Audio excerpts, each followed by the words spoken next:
अकबर बीरबल की कहानी। अकबर बीरबल के सवाल जवाब। बहुत समय पहले भारत में महान मुगल सम्राट हुआ करते थे, जिन्हें बादशाह अकबर के नाम से जाना जाता था। अकबर के शासन में नवरत्न थे, जिनमें से चतुर बीरबल भी शामिल थे। बादशाह अकबर बीरबल से पहली बार जंगल में मिले थे। जब वह रास्ते भटक गए थे, तब बीरबल ने उन्हें रास्ता दिखाया। उस समय बीरबल को महेशदास नाम से जाना जाता था। अकबर ने महेशदास का नाम बदलकर बीरबल रख दिया था। साथ ही बीरबल को विशेष सलाहकार के तौर पर अपने दरबार में नियुक्त किया था, क्योंकि बीरबल अधिक बुद्धिमान थे। वो अपने ज्ञान और चतुराई से हर सवाल और उलझन का हल निकाल दिया करते थे। बीरबल बेहद कम समय में महाराजा अकबर के चहेते सलाहकार बन गए थे। इस बात से उनके सभा के अन्य मंत्री और महामंत्री बीरबल से जला करते थे।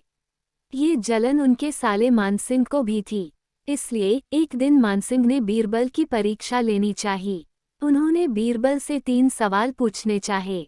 महाराज अकबर ने भी बीरबल की परीक्षा लेने की अनुमति दे दी। आसमान में कितने तारे हैं? मानसिंह का पहला सवाल था कि यह पहला सवाल था।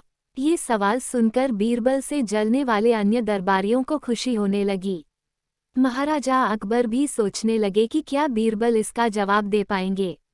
बीरबल ने मुस्कुराते हुए कहा, इसका जवाब तो बहुत ही आसान है, और दरबार में एक भेड़ को लाकर कहा, जितने इस भेड़ में बाल हैं, उतने ही आसमान में तारे हैं। अगर मानसिंह जी को अभी भी संदेह है, तो भेड़ के बाल और आसमान के तारे गिनकर तुलना कर सकते हैं। बीरबल की चतुराई देखकर बादशाह अकबर मुस्कुराए और कहा, क्यों मानसिंह जी, आप गिनकर तुलना करना चाहते हैं? धरती का केंद्र कहाँ है? मानसिंह का अगला सवाल सुनकर बीरबल ने तुरंत जवाब दिया, जहाँ आप खड़े हैं, वही धरती का केंद्र है। महाराजा अकबर और अन्य दरबारी बीरबल के जवाब को समझ नहीं पा रहे थे। फिर जहाँ मानसिंह खड़े थे, वहाँ बीरबल ने एक रेखा खींचकर लोहे की छड़ी गाड़ दी और कहा, यही धरती का केंद्र है। अगर किसी को मेरी बात पर यकीन न हो, तो वह खुद धरती को माप सकता है। बीरबल की चतुराई देखकर मानसिंह सोच में पड़ गए थे। फिर मानसिंह ने एक पहेली को सुलझाने के लिए कहा।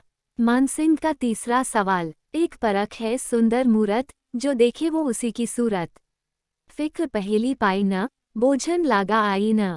बीरबल पहेली को दोहराते हुए उसके बारे में गौर से सोचने लगे। काफी सोचने के बाद बीरबल कहते हैं, ये तो बहुत ही आसान पहेली है मानसिंह जी, इसका उत्तर तो पहेली में ही है। इसका उत्तर आईना है, जिसमें आईने के सामने खड़ा इंसान एक सुंदर मूरत है। आईने में उसे अपनी सूरत दिखाई देती है।